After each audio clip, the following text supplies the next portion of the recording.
Hello friends, welcome back. आज की इस वीडियो में मैं आपको 40 इनर राजपूती कुर्ती की कटिंग करना बता रही हूँ। वीडियो अच्छा लगे तो लाइक एंड शेयर करना। चैनल पे नए हो तो चैनल को सब्सक्राइब जरूर कर देना।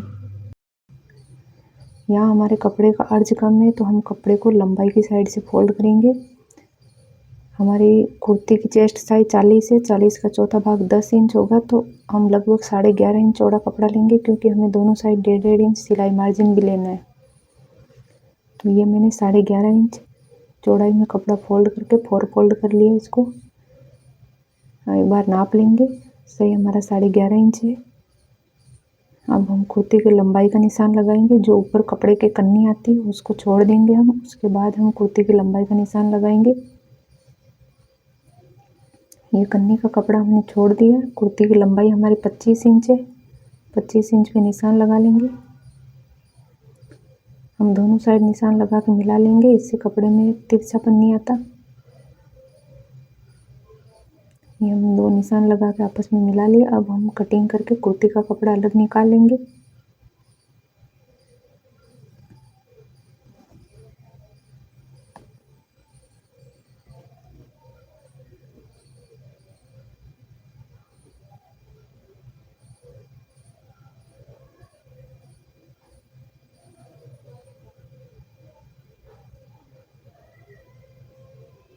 यहाँ से कुर्ती का कपड़ा कटिंग करके अलग निकालेंगे। ये कैंची नई है थोड़ी, तो मेरे हाथ में थोड़ी एडजस्ट होने में टाइम लगेगा इसको।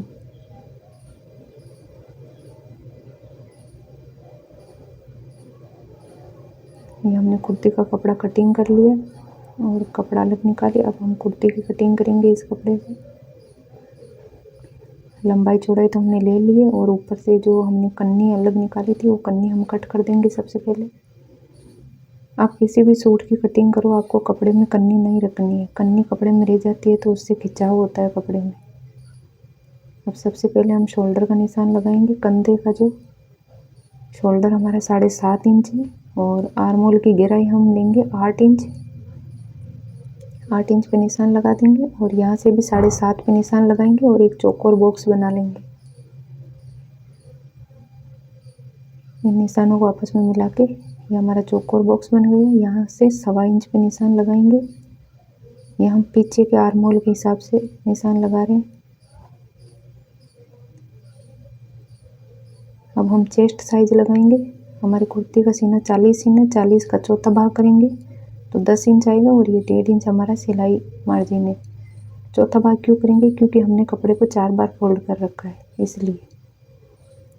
अब हम कुर्ती के चाक का निशान लगाएंगे कि हमें कितना बंद रखना है। तो आपको कम से कम 9.25 इंच रखना ही है। अगर आप इससे कम बंद रखेंगे ये बीच का पार्ट, तो फिर आपका पेट दिखने लग जाएगा। यहाँ मैं 9.5 इंच पे निशान लगाऊंगी। 9.5 पौने 10 तक आप रख सकते हैं। और अब कुर्ती के चाक की चौड़ाई का निशान लगाएंगे। पौने 10 इंच है हमारा कुर्ती के चाक की चौड़ाई और लंबाई 8 इंच है। इन निशानों को आपस में मिला देंगे।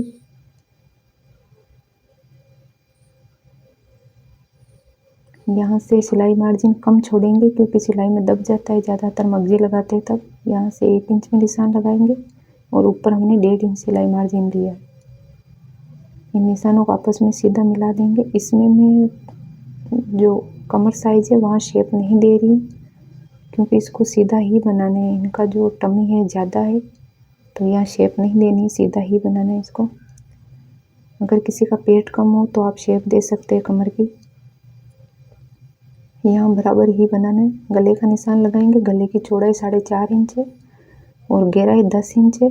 यहाँ से भी 4.5 इंच पे निशान लगाएंगे नीचे भी और चौकोर बॉक्स बना लेंगे।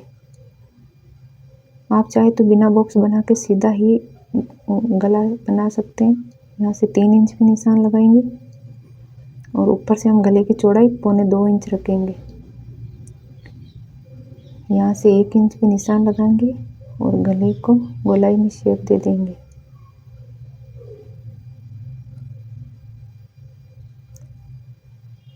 ये गोलाई दे देंगे गले की।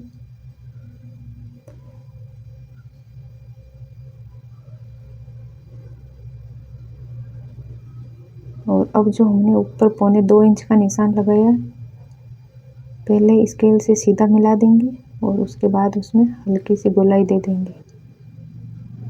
इससे गले में फिनिशिंग आ जाती है, अच्छे से शेप अच्छी आती है हल्की सी गोलाई देते हैं तो।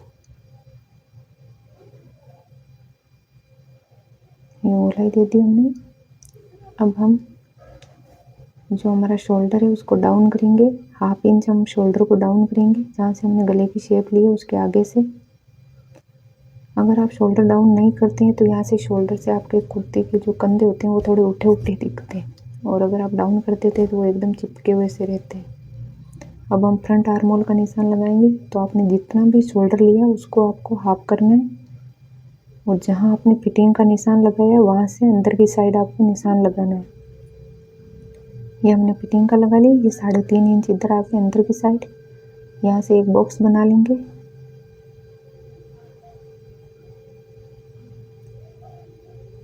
और यहाँ से हम 1/4 इंच पे निशान लगाएंगे और शेप दे देंगे।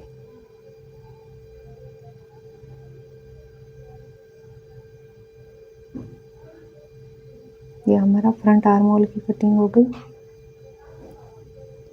अब हम कुर्ती की ये कटिंग करेंगे। ये हम बैक पल्ले के हिसाब से करेंगे, जो पीछे वाला पल्ला है वो निशान लगाए थे उस हिसाब से करेंगे। जो आगे का पल्ला है उसकी कटिंग हम पीछे वाला पल्ला निकाल के फिर करेंगे।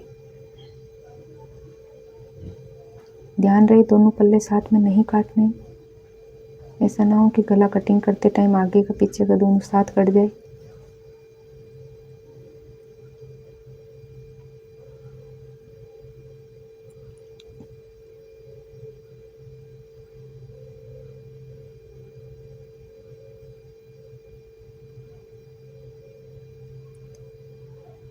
अब हम बैक आर्म होल की कटिंग कर देंगे।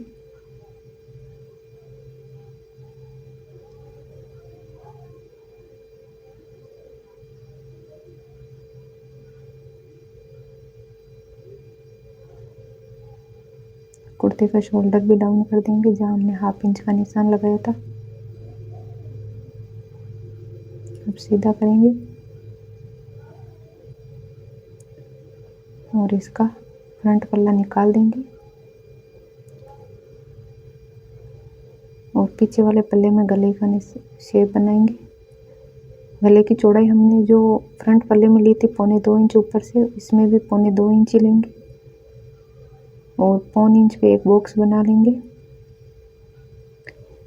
1.25 इंच से 1 इंच, इससे ज़्यादा नहीं रखना आपको पीछे, और यहाँ से गोलाई दे देंगे।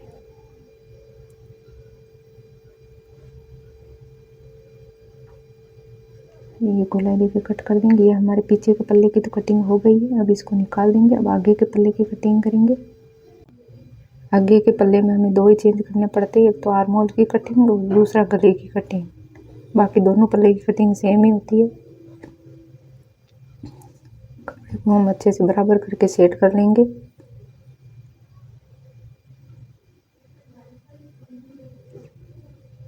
अगर आप पतले कपड़े पे कटिंग कर रहे हो तो पहले कपड़े को पिन अप कर लीजिए, फिर ही कटिंग कीजिए।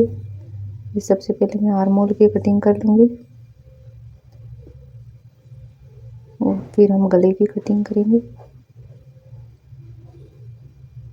ध्यान रहे कपड़े को अच्छे से बराबर करके रखना है, तो कपड़ा के आगे पीछे ना हो, नहीं तो गले की कटिंग बराबर नहीं होगी आपकी। अब हम गले की कटिंग कर देंगे।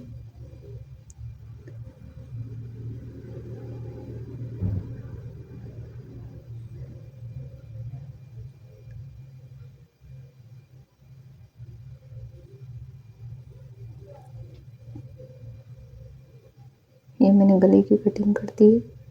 अब मैं आपको एक बार दोनों पल्लों को अच्छे से सेट करके फिर दिखाती हूँ हमारी कुर्ती की कटिंग कैसी हुई है।